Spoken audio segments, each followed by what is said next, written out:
G'day. Don't skip. Let me interrupt the podcast that you're currently listening to with some blatant self-promotion. What do you get when you mix two Aussie mates, a splash of booze, well, more than a splash, and some microphones? You get Cheers Big Ears, hosted by myself, the Chad, and my mate Matt, and sometimes, but more often than not now, my missus Bobby. It's a podcast of adult beverages and not so adult conversation. It's not serious, far from it. Well, except for that one episode, but that was just that one. We're available wherever you get your podcast fix. Cheers, Big Ears. Trigger warning, this episode contains talk about alcohol, contains adult language, and may not be appropriate for all listeners. Listener discretion is advised. Welcome to another episode. Mikey on mute, your mind's implode. He's coming off mute for you. Feel the vibe, it's something new.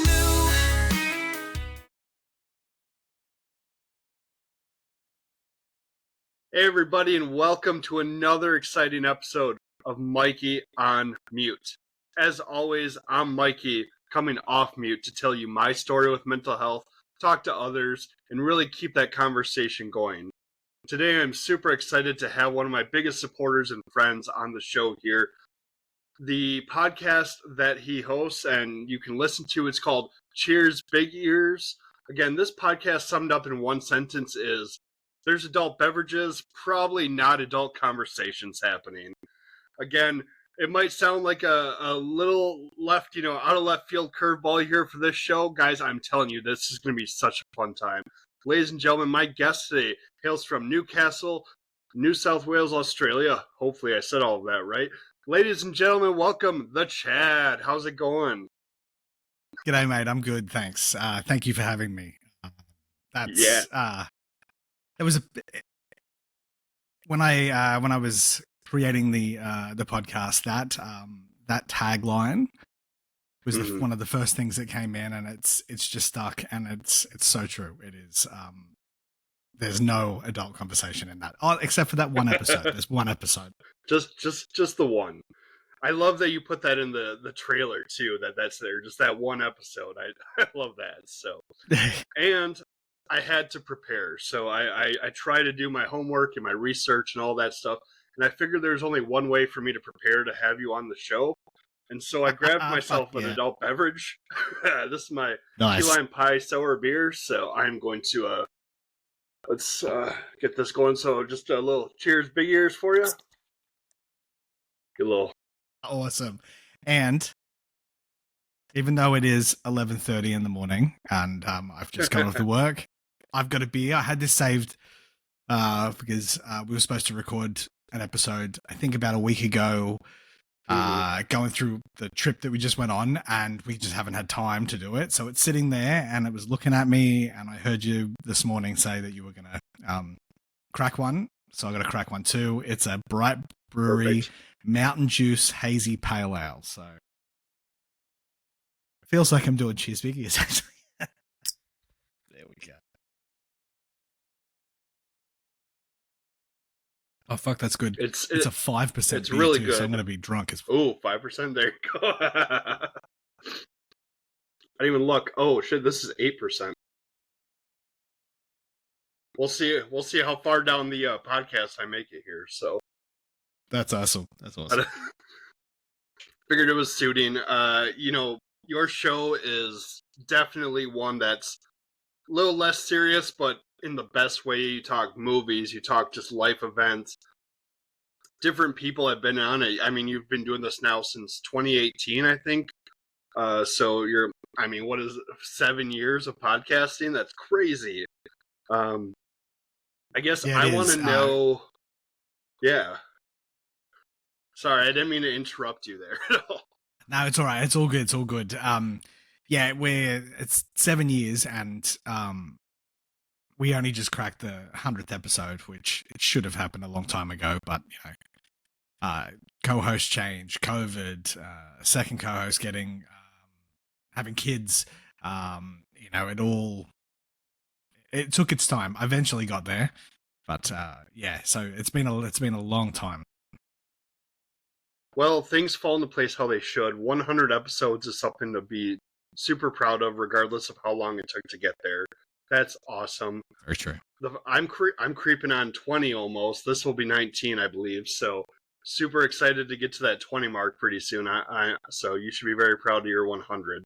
That is an amazing achievement to hit 20. Like, hitting one episode is a milestone, and to get to 20, and you've done it so fast, you're going to be hitting 100 in no time.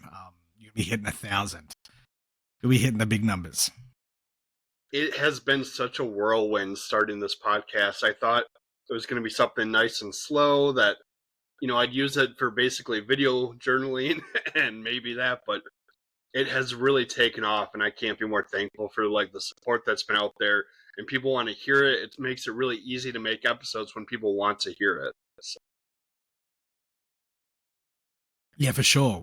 That makes knowing that you've got the listeners adds that extra little bit of motivation to do it and to record it. It's and the community. When you said the support, the community on Instagram for this podcast, the podcast community that we've got, is one of the best things I've ever been a part of. Yeah, it's been absolutely great to have all the support, and I just have this knack for finding friends down under because, I've had Sam from You Me in a podcast on the show, having you on the show now. I've talked to the Truth Tank a whole bunch. It just seems like all my friends are, 16, 17 hours ahead of me, but that's all right. It's still great to see the support and to have the technology to sit down and have a drink with you, have this conversation with you.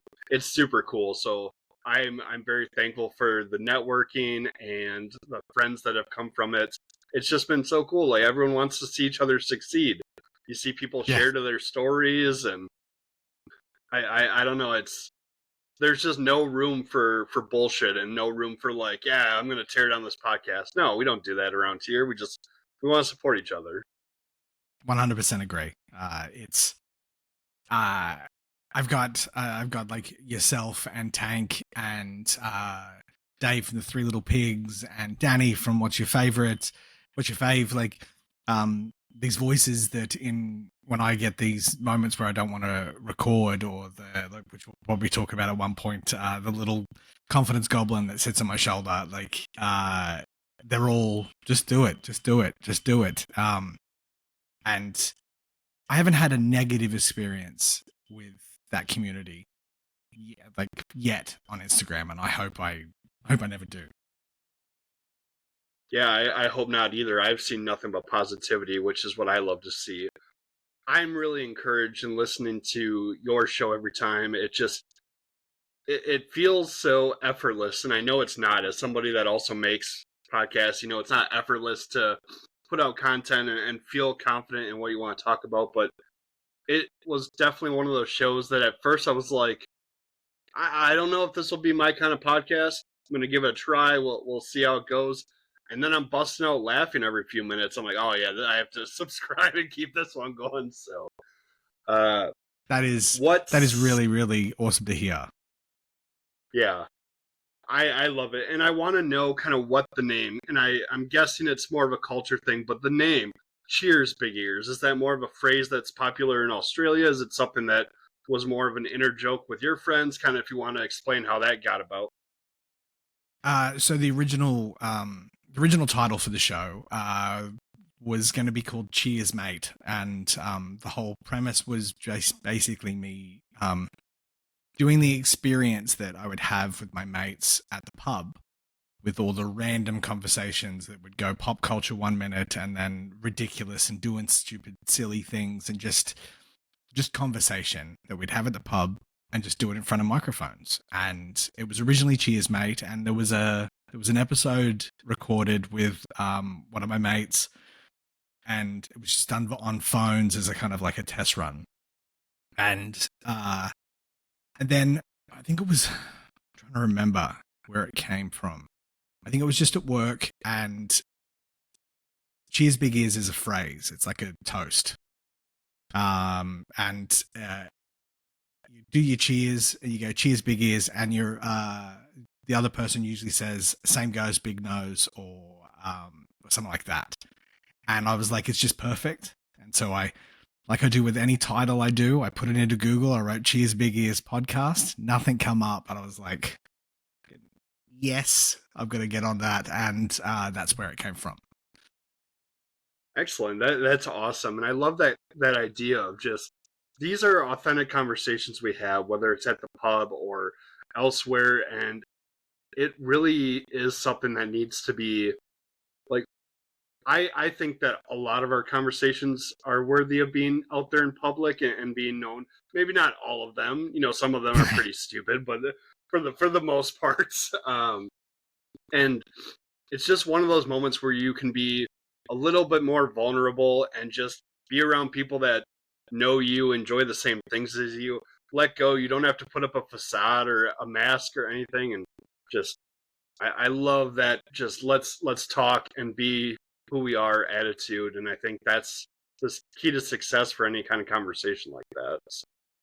Yeah, and I wanted it to be like that, but I've had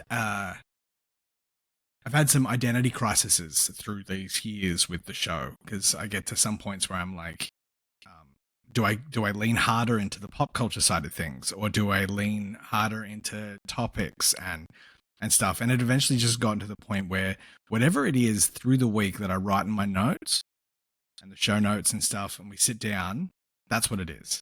I'm not trying to be one thing more than the other anymore.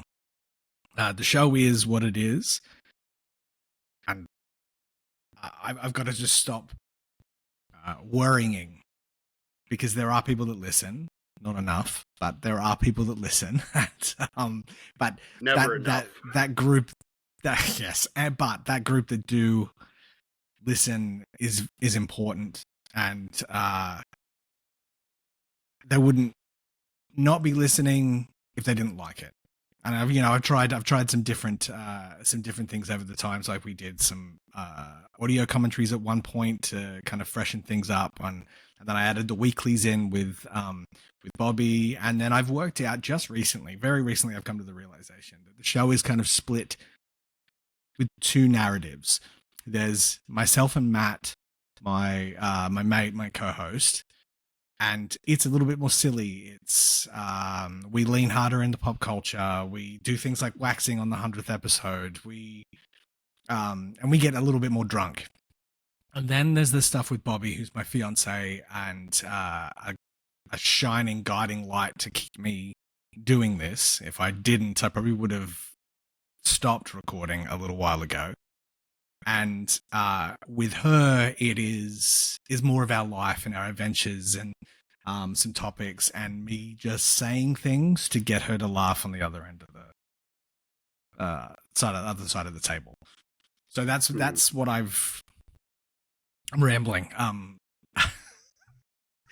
That's kind of the point of these topics and these podcasts. I think we do ramble, and that's what I want. If I want to hear about the things that excite you so much that you just can't stop, you just kind of word vomit and get it out. So it's really cool to hear about the different kinds of dynamics, the one with you and Matt, and then one with Bobby. And it's always a good show. You never know what's going to come of it. It may not always be waxing each other, but hey, it was it's always a good time. And I don't know, it's, to me, I can tell it's authentic. It doesn't feel forced to me. It doesn't feel like you guys are putting on a show. It just feels like authentic conversation, and that's what I love about it. I really do. Well, thank you very much. That means a lot. Because, as I've said, I've had these crises of conscience and confidence, and I'm currently in one at the moment. But that's just because it's been a while since we've recorded. I get to a point where I'm like, well, why bother? And that's happened. You go through and you scroll and you look at the dates. Besides the COVID dates, there's these gaps, and that's usually where it may be 2 weeks, and then I get into a point where I'm like, oh, I can't be bothered. You know, why bother doing it? And then it's usually Bobby that goes, sit down, get the mic set up, let's record.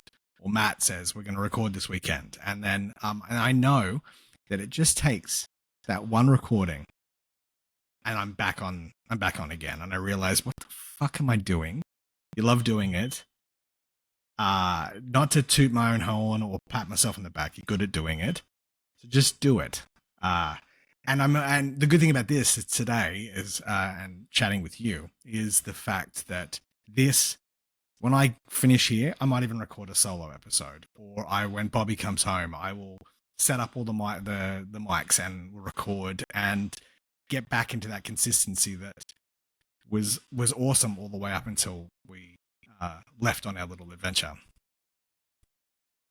I really hope so, because that confidence monster can really, it can eat away at you. As somebody that struggles a lot with my self-confidence, being nice to myself, giving myself grace, I get that.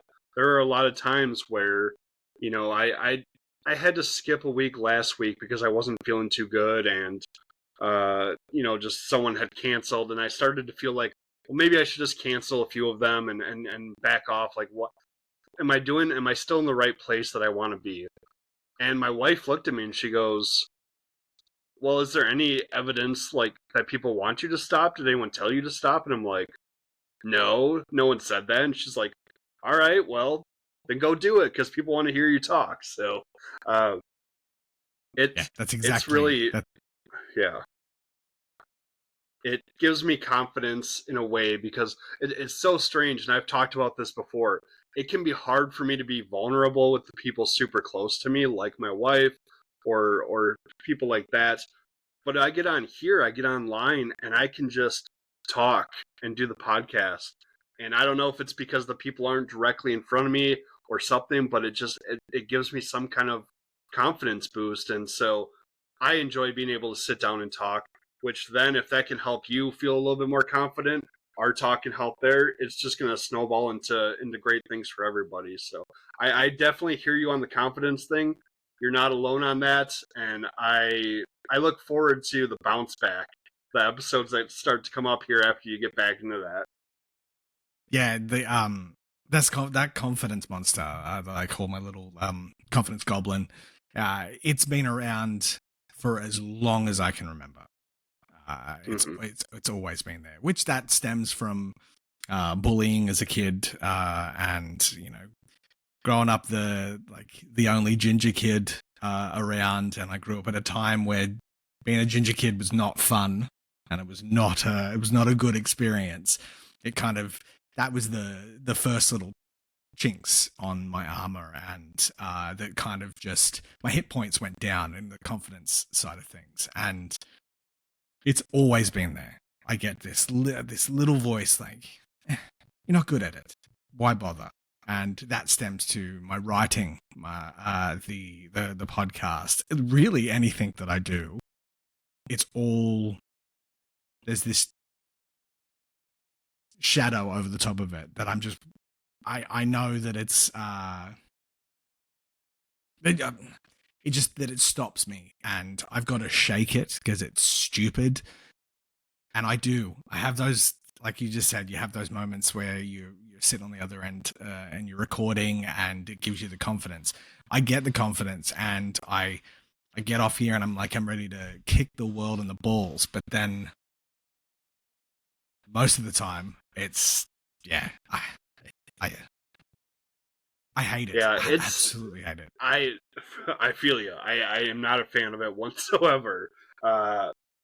It's so crazy that we live in a world where, for the most part, the people I surround myself have nothing but nice things to say about me. And I struggle to say nice things about myself, even though I hear it around me. And so my brain loves to pick apart logical things. My therapist loves that I do this. And by loves, I mean hates it. But my brain loves to try to logically make sense of things and get root causes and all that stuff. And he told me the one day, he's like, you're not going to root cause everything with your confidence, with your anxiety. Sometimes logic is not going to play a part of it. And it was like, oh, I guess, yeah, because it's more emotion than logic. So it took a while for me to understand that the more the more evidence I tried to present that I was not as good as everyone thought, the more or the less I felt. And so I needed to kind of turn off my logic for a little bit and just feel that support from everybody else, feel it from inside myself, and look at myself. And yeah, not to toot my own horn, but go, well, shit, I have over 1,000 Instagram followers. Well, damn, I have all these people on Spotify listening. So yeah, I'm going to toot my own horn a little bit. Like I feel good about this. And it takes a lot to kind of step away from that shadow that you said that's hanging over us. But I think it's absolutely normal. We are told like don't boost yourself too much, and at some point it's like why not? Why can't we be confident in ourselves? Yes. It seems weird, yeah. Like I don't know if we want to not be arrogant or what it is, but have you ever been told like don't be overconfident or don't believe in yourself too much? I've never heard that. But there is a thing in Australia. It's called tall poppy syndrome, where anybody that gets too big, you cut them down, and it's ingrained in the Australian DNA. Like you cut down those tall poppies, and I don't think that's why I think of it. And I have these issues. Because it's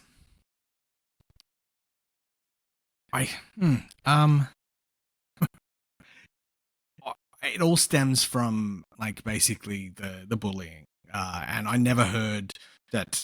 But I've heard like people telling me that you know they like my stuff. They like so I'm very creative. I've got a very wild imagination, so I'm always coming up with stories and stuff like that. And I've got fans of stories of mine that I've spoken about.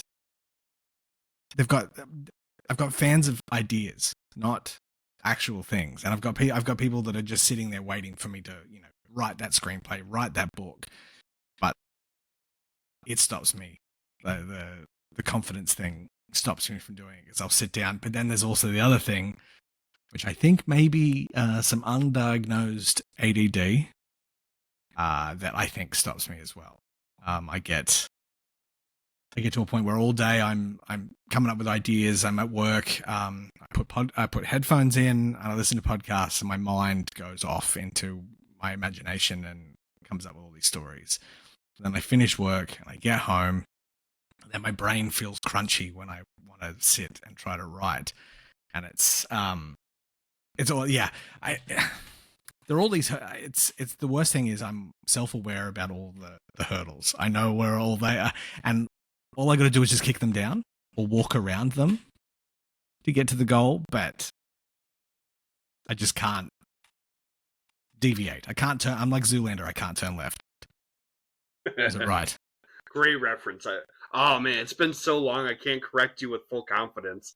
I don't know, because the only thing that ever stuck to me is just the blue steel look, and that it's been so long since I've seen it, but such a good series of movies and all that. So, but I hear you on that, knocking people down, especially like we don't want to have an ego or be cocky. And, because we all know those people that walk around like their dick's too big and everyone's below them and all this stuff. And you don't want to be that person. So I don't know if we're trying to hold back from any confidence so we're not overly cocky. But then it's just kind of black and white. If we're not overly cocky, then we're not believing in ourselves at all.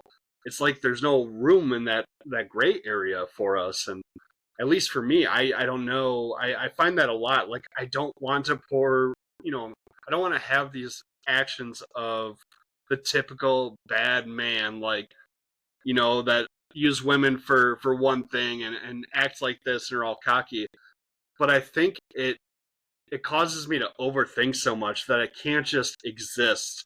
And I'm so worried about what I possibly could be that I'm not actually living in the moment. I'm not living up to my confidence. So it's this really tricky thing. Like you said, I see that hurdle. I know I got to knock it down, but for some reason, my mind worries about it. It's like, don't knock it over because you don't know something might happen. So Yeah, those you might. thoughts really eat away. Yeah, it's like if you knock that down, is it going to cause a domino effect in a negative way? And Mhm. talking about confidence with the overconfidence of people walking around with their big swinging dicks, and they think it's all shallow confidence, and and uh, and I think at the end of the day, there as it's the fake it till you make it saying with people. I think that's a lot of that when real confidence doesn't come across as arrogant. It doesn't come across as fake. It can be genuine. It's just you've got to believe in it to be able to do it. And yeah, we'll get there. We'll get there. Yeah, absolutely. Absolutely. And kind of to transition off of there, one thing I really thought was interesting, we just learned earlier today, we both talk in our sleep, which seems to make sense because we talk plenty when we're awake too. So why not talk in our sleep? But I don't understand there. I don't remember talking in my sleep, but my wife absolutely does. So I don't know if you get reports back in the next day of what you all said, because my wife will take down notes and I have a whole story of things that I talked about Wow, and I don't remember any of it.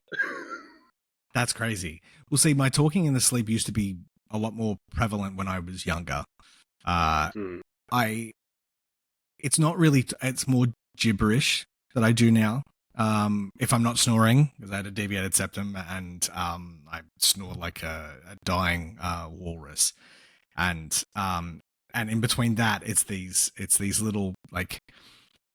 Bobby tends to say that she thinks that I'm having the world's greatest dreams because of the noises I'm making. And the funny thing is, when you said you can't remember what you're saying, I don't remember dreams. I think I've remembered one, maybe two dreams in the past decade.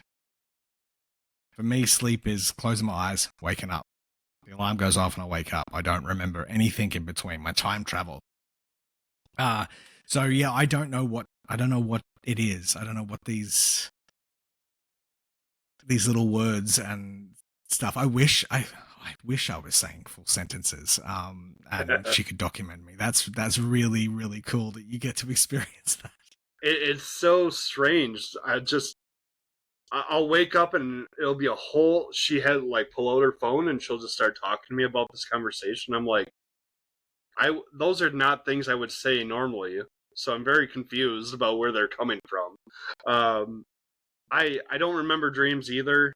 I tend to toss a lot of my sleep. I had to talk to my doctor about some medication because it's like my anxiety was still going on throughout my sleeping patterns. I couldn't rest, a lot of movement and stuff like that. So I don't know if it's the medicine that helps in not remembering it or just who I am, but yeah, I don't like it would take a lot for me to remember a dream. Maybe once a year I'll remember something, but for the most part, I'm like you. Close the eyes, wake up, we time travel to the next day. Yeah, it's weird. What I've put mine down to is because my brain is so active with my imagination during the day and that I'm constantly on, like while I'm awake, so that it's basically, I think it's my body giving my brain a little reset. Because I think if I didn't, and I was dreaming as well and coming up with having that imagination in my dreams as well as during the day, I think it would be a whole horrible problem. I don't think it would be fun. Which, yeah, it's weird. I honestly cannot remember the last time I remembered a dream.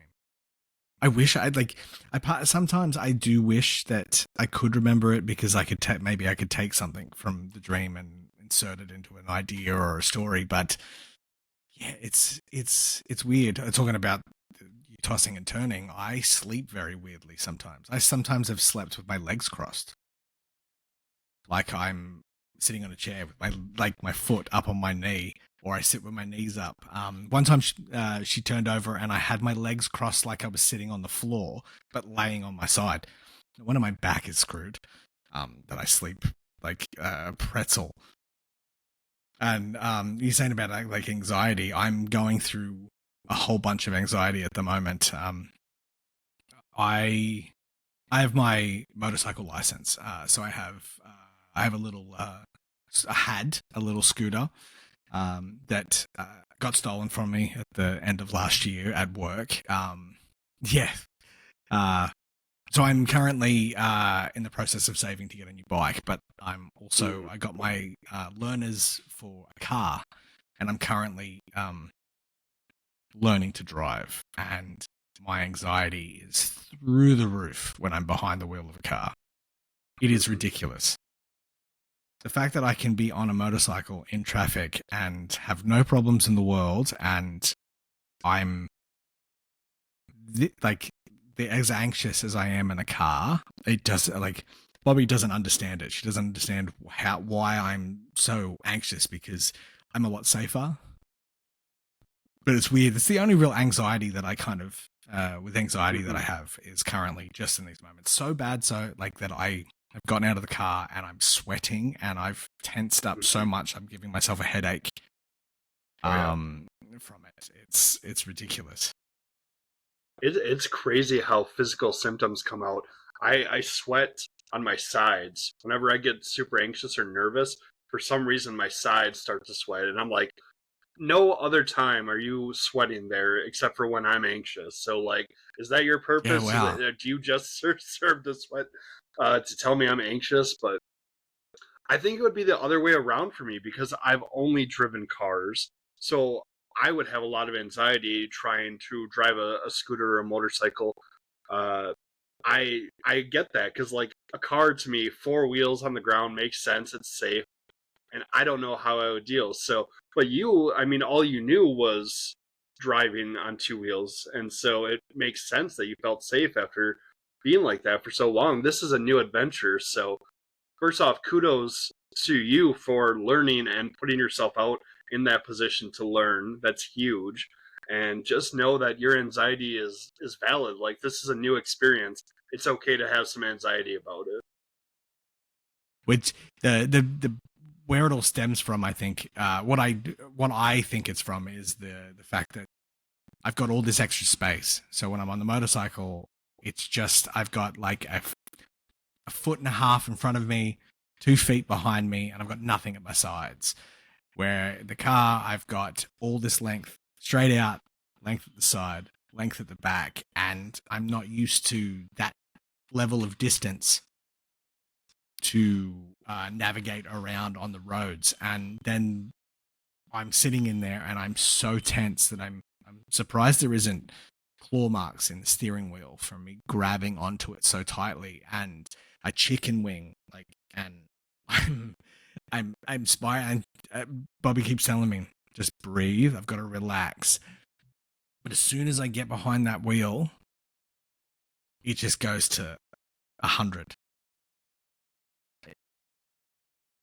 And I've got to stop doing it because it's going to cause an accident if I continue. And I know that it's really it's tough. legit. Yeah. I'm sorry, I didn't mean to cut off. Go ahead. Oh, that's right. It's I know it's a legitimate reason to feel this way because it's such a different thing. But I've just got to. I know I've got to just get past it.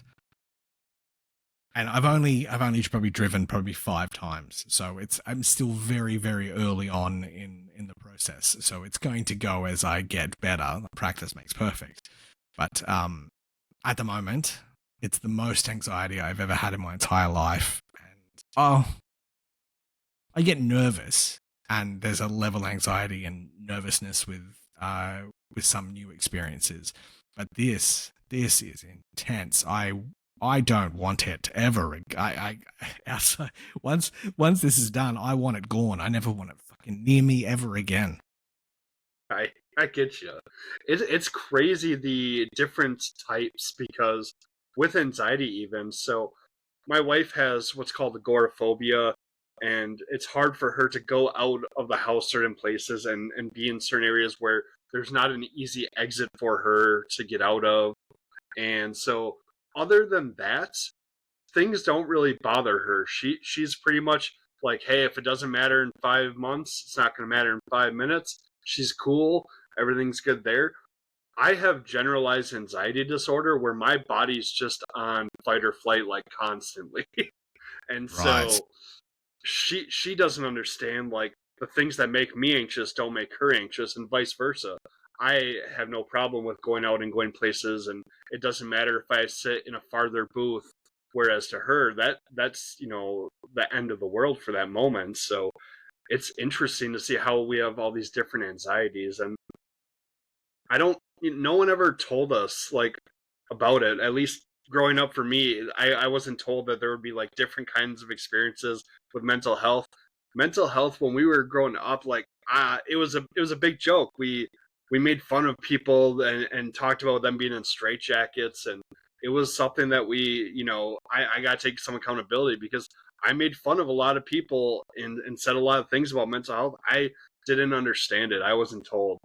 Uh, in Australia, is there any more like conversations or talking about it, or is it still kind of that toxic where it's there, but we don't really talk about it? There is a big movement at the moment trying to kind of make it that it's okay to talk, and uh, especially because of I'm not like this, but there's this stereotype of Australia being tough men, and there's that thing where tough men don't cry, tough men don't share their feelings, and there's a large suicide rate in Australia from with mental illness and depression and stuff like that. So there is a movement trying to get better at it.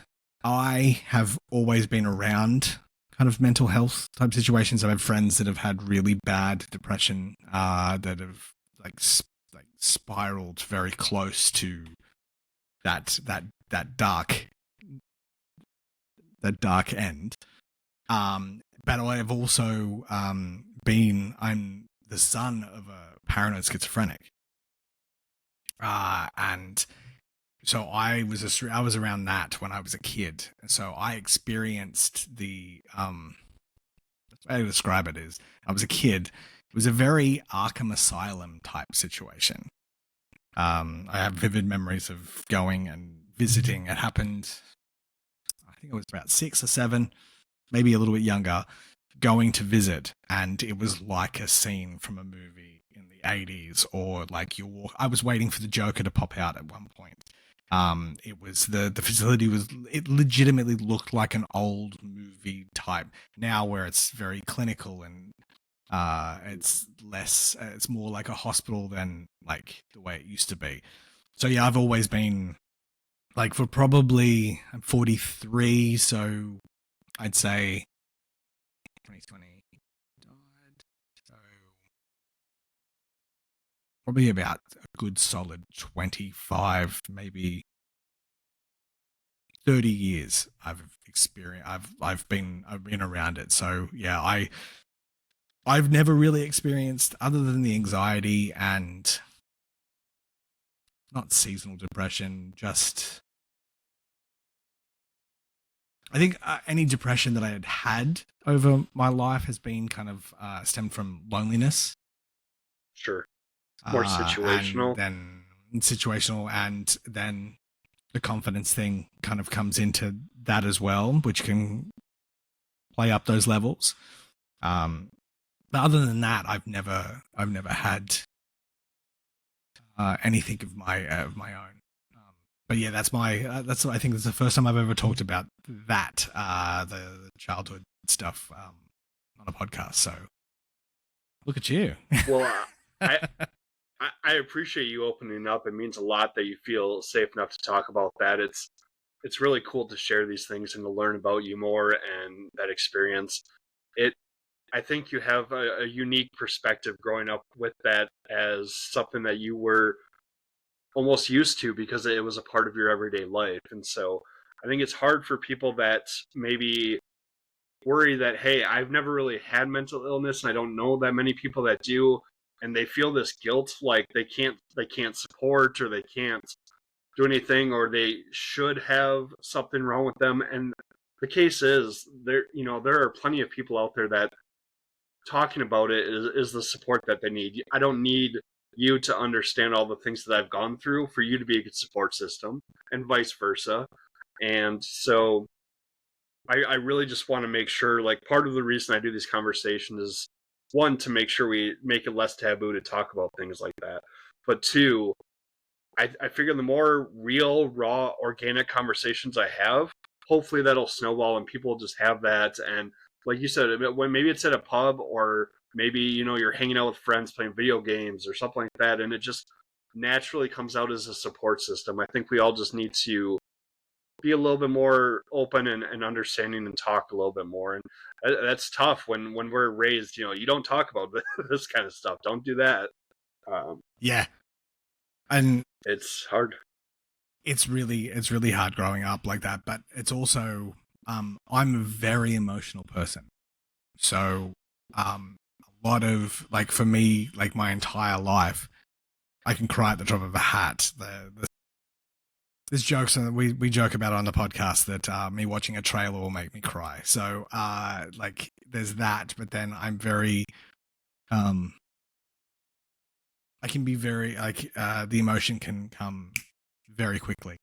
Sometimes I kind of there has been times in my past where I hold it in, but I've gotten, within the last 10 years, gotten very bad, like a lot better of talking when there's a problem, saying it, not holding and bottling and festering and causing internal strife, which then externally comes out in the wrong times. But yeah, so yeah, it's never really been I've never been that type to what am I trying to say? To hold back and keep it like the stereotypical, like, tough man. I've never I cried at the fucking Superman trailer. Look, I'm a bitch. It's so neat to me, like a trailer, a good episode with TV or movie can bring out tears. I remember a few years back, I'm a big Kevin Smith fan. Love Clerks and Mallrats, everything like that. Clerks 3 came out for a very limited time in the theaters, at least here in the States. It was like 2 weeks or something like that. Went there expecting to have a good laugh. It's a Kevin Smith movie. I bawled at the end of that movie. I don't know if you've seen it or anything like that, but I won't spoil anything. Yes.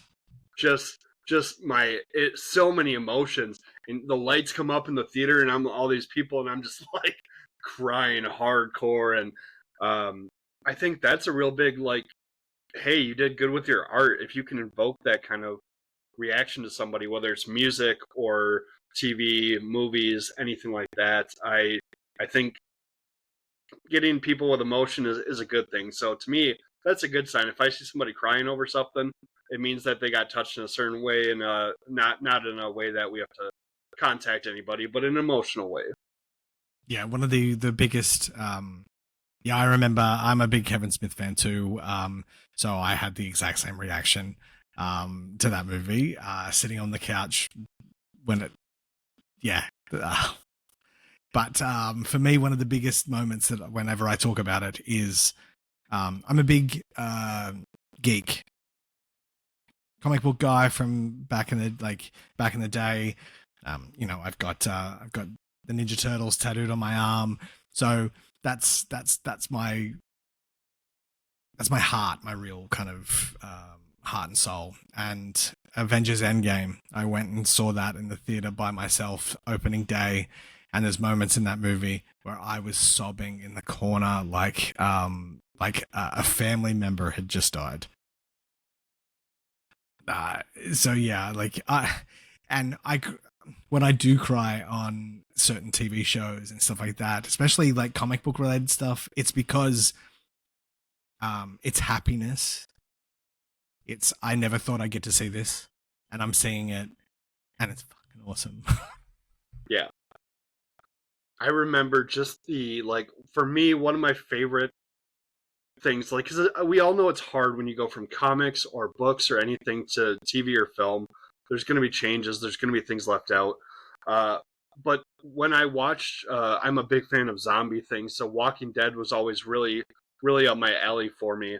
And watching them keep to the source material of the graphic novels was so cool to see how close they kept that. And Jeffrey Dean Morgan plays an amazing Negan, the bad guy in it, and it brought so many emotions to me, because not only was this a great show in one of the genres I enjoy, but like, to me, as that fan of that graphic novel, I was so happy that it was represented for other people to see, people that hadn't read it or anything like that. And I know that I was probably sitting there geeking out on my couch and nobody really cared, but to me, I was like, Yeah. they kept to the source material. It's right there. That's awesome.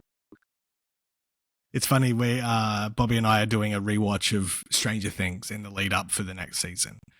And there's been a few moments where we've both had an emotional reaction. And this is the third or fourth time that we've watched this show.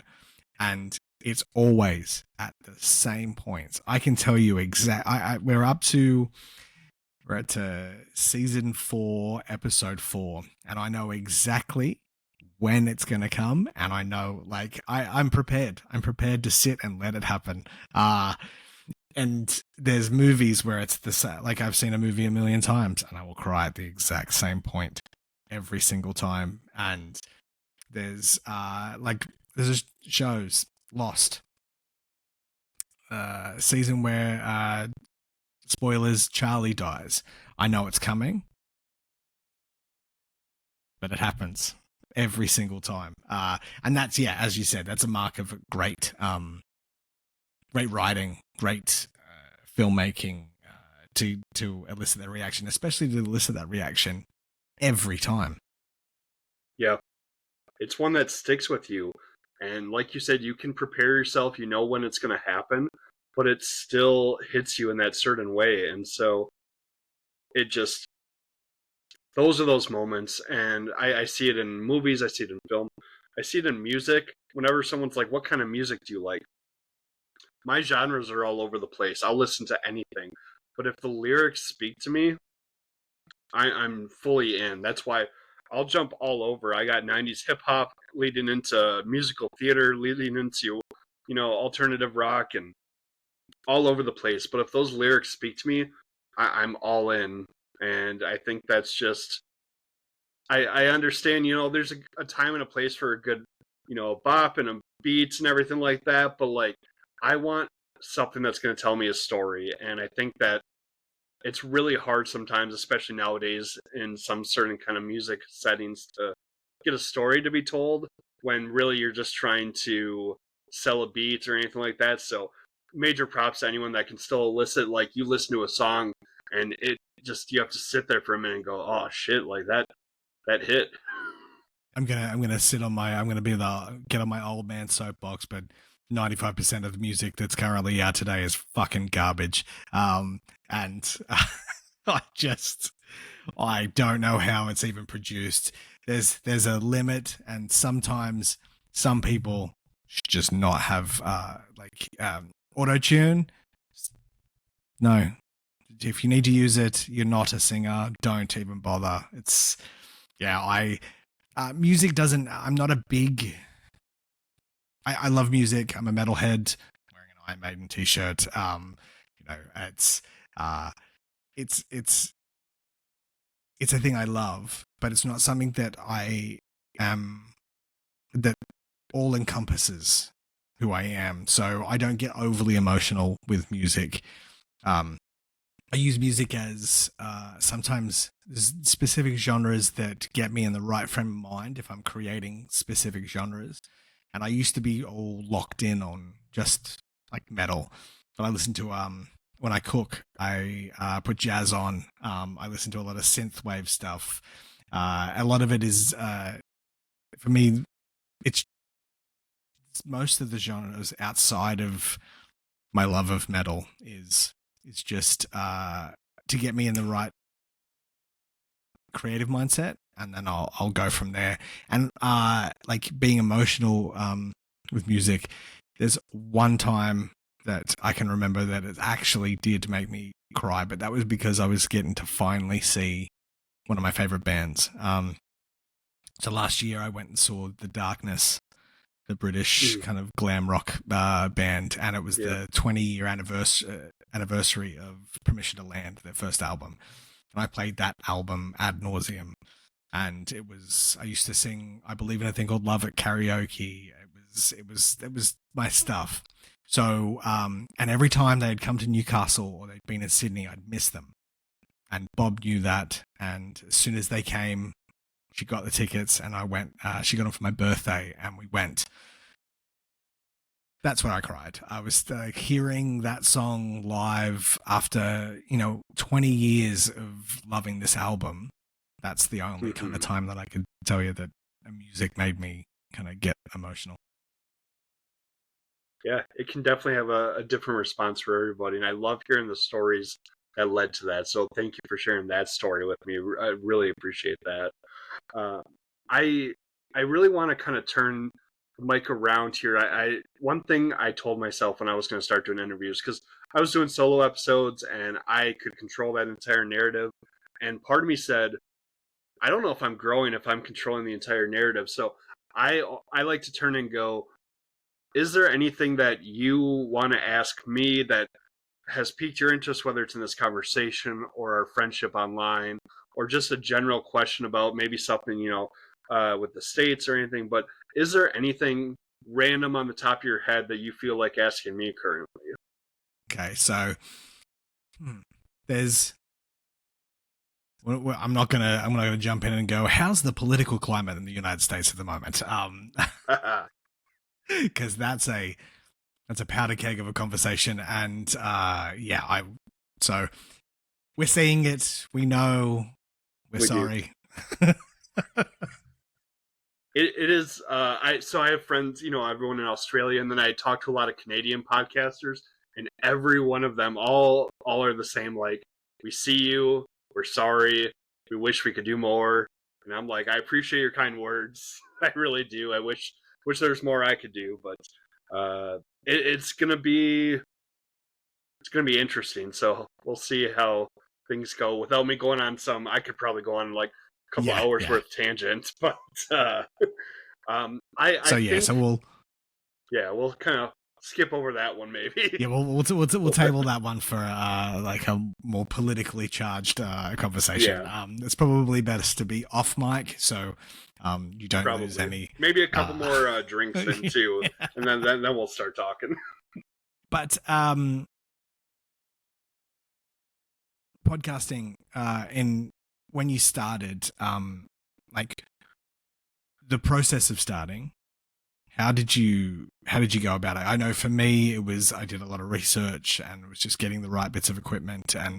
But how was that process for you? Like in starting it, from conception to recording the first episode, what was the length of time between? That's a great question. Yeah, I've had this thought in my head for quite a few years that I wanted to tell my story, but I think what really stayed in my way here was that confidence monster, that shadow that we talked a lot about. It was a lot of, you're not a therapist, you don't know what you're talking about, so why would you go ahead and share this and all that? And so it's been kind of brewing in my head, like, do I write a book?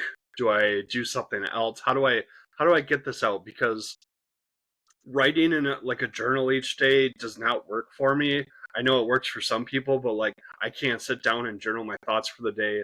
It has to come naturally and organically, and I'll like write it down and all that stuff. But in the last year and a half, I got really hyper focused on, this is something I want to do, and I'm sitting here and there's no reason I can't do it.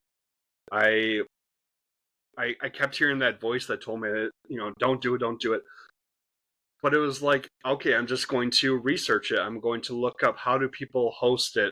What are they recording on? Do I have the ability to do it without, dropping lots of money in to begin with? how do I market and get it out there and share? And what I got through my research was, there's a shit ton of ways to do it. Um, Yes. and Yeah, so there it is was a million different ways to do it. It's crazy about how uh you can do it the most like there's the cheapest $5 option going up to the dumping unnecessary money into it. It's ridiculous. Sorry, I cut you off. No, it's okay. It's all good. And so I really knew I wanted to do it, but last year I got married in October, so that took up a lot of time and energy, Congratulations. money. Thank you, appreciate that. Uh, and so I've had this conversation with my wife a little bit. I probably should have waited a little bit after the wedding to start the podcast. I don't think I gave enough time to just be newlyweds and to enjoy that. My mind was so logical. It said, okay, wedding's over. You want to do this, do it now, or you'll never do it. And so it was kind of one of those things that I found some free audio software, hooked up to the computer, and said, we're just going to try this, and played around with what works and what doesn't work. And at first, it was just going to be me like video journaling and seeing if I could tell my story, because the one thing about me is I have a lot of memory issues.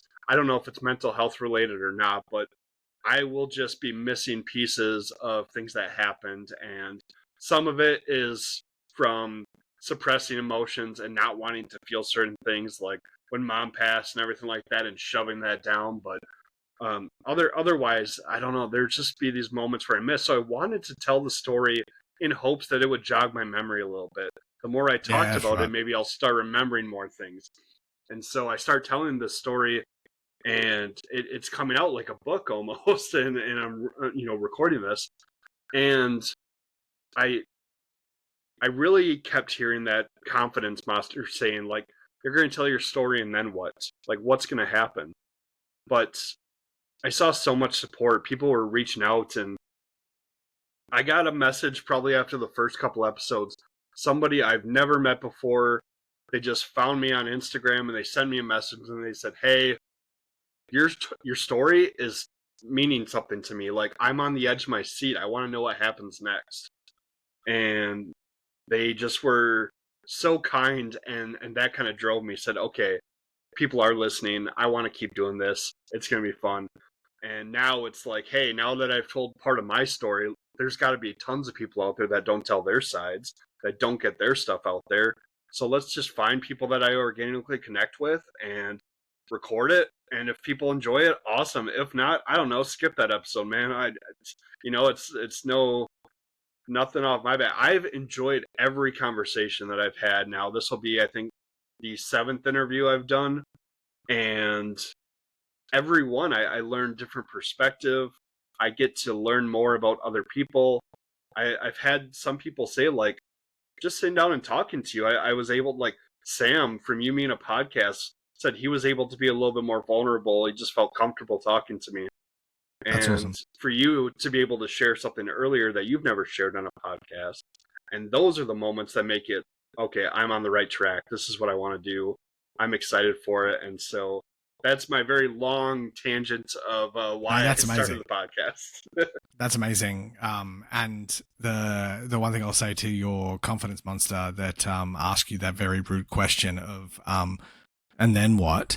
Then what is you've told your story. You've got your story out. Sometimes that's all you need to do. And that's what you're doing.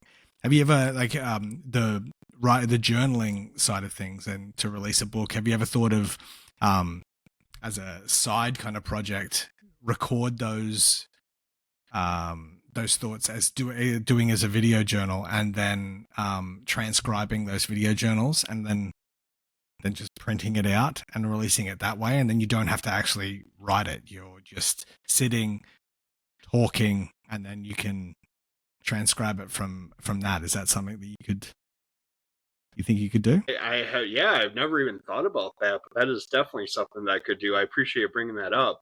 There are so many things, even this on Riverside, I believe I can get the whole transcription printed out of every talk I've ever had and all that stuff. So, because yeah, sitting down and physically writing everything, to me that sounds exhausting in my head.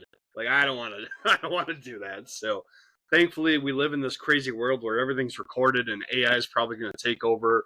And but if it allows me to transcribe some stuff without writing it down, perfect. But no, that's an awesome idea. So I appreciate you bringing that part up. No worries. When you said about me sharing this thing, if you've got I could, that childhood bit that I mentioned before is the tip of a very massive Titanic killing iceberg. So we could do a whole other episode about that entire experience. That's crazy. But for me with podcasting, it took me 2 years. 2 years from, actually, no. So about 8 years before we started, there was a different version that was going to start. And then when I had the idea, it was almost 2 years. I bought all the equipment and then just sat on it. And then eventually pulled my finger out and recorded. But that's amazing that you were able to conceptualize and get to it in such a short amount of time. And you're doing a great job. And that's amazing to hear that you had a completely random individual from the just from the world come in and enjoy your experience, and it's getting something out of it themselves. That's fucking awesome. And I will say this: continue, do not stop.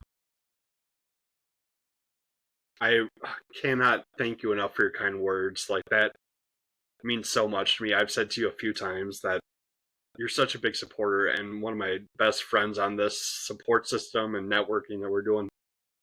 So to hear you say it, it means a lot. The random person reaching out, it just, I had to sit there and let it hit me and just let those emotions flow, because in the past I would have sat there like, they're lying, they're just being nice, you know, and all that. They didn't have to write that, so I had to sit there and accept, like, hey, someone really enjoyed something you put out there. Let that exist, let that be. And so Yes.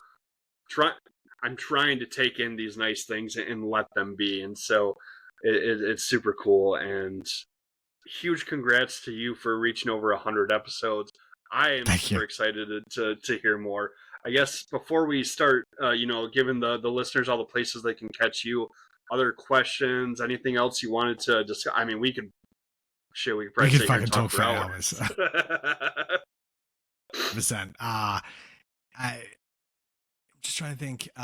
Well, I've got to 100% get you on Cheers Big Ears, where we can just cut loose and just be silly and get fucking drunk. Although I'm trying to.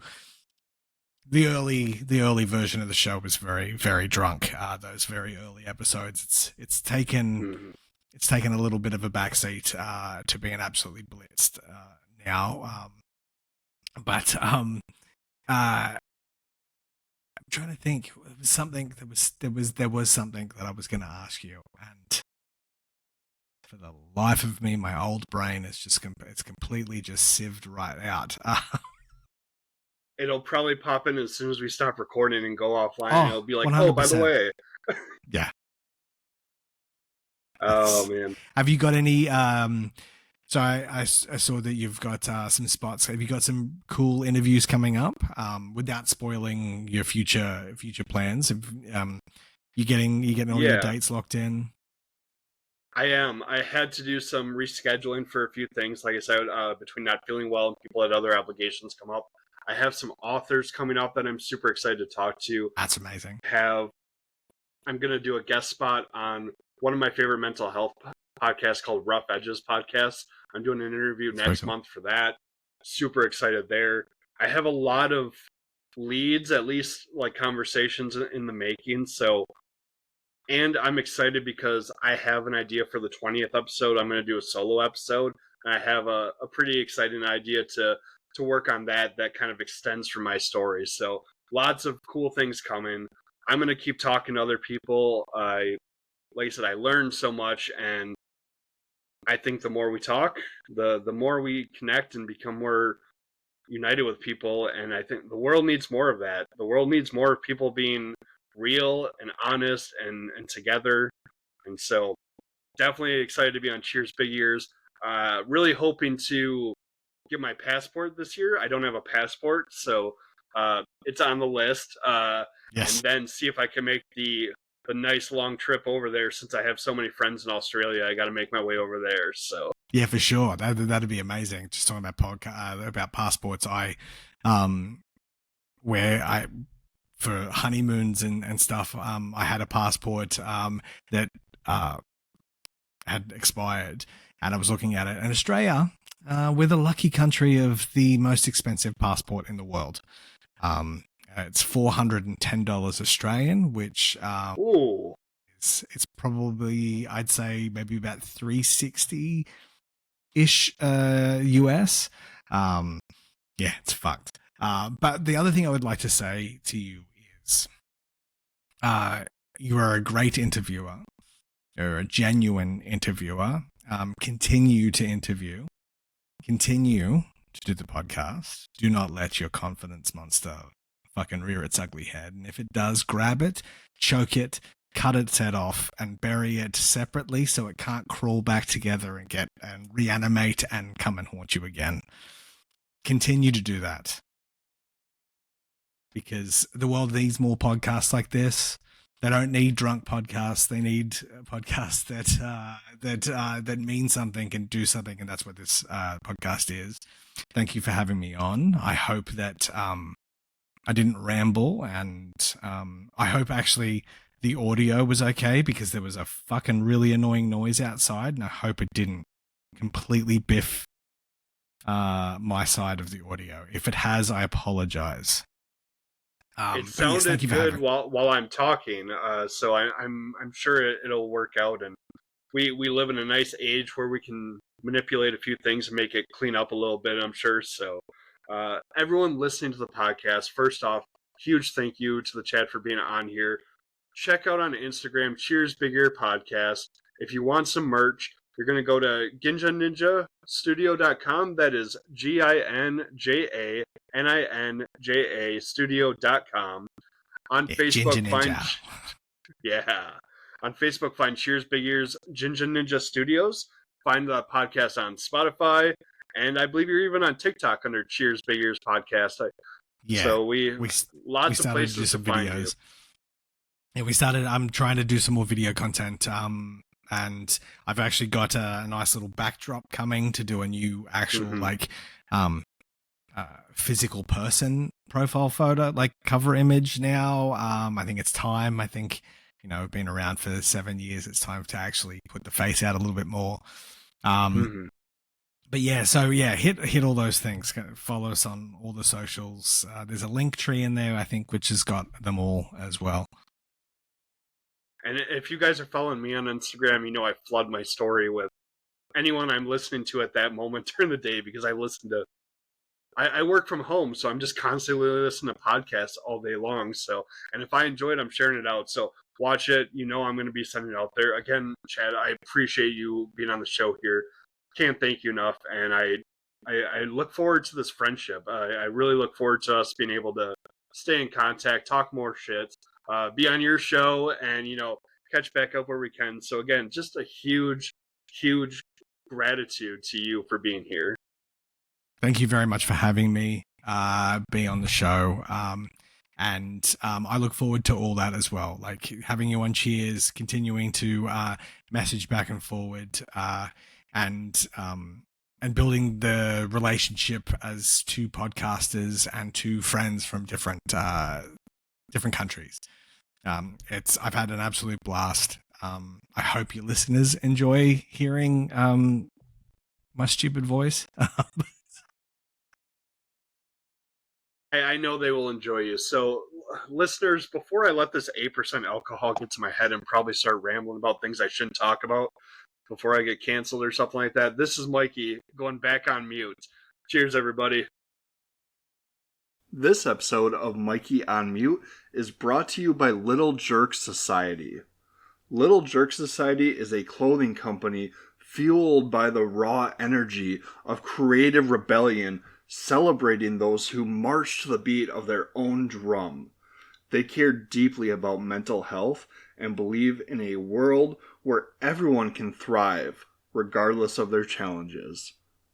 Use promo code MikeyOnMute to save 15% on your order at littlejerkclothing.com.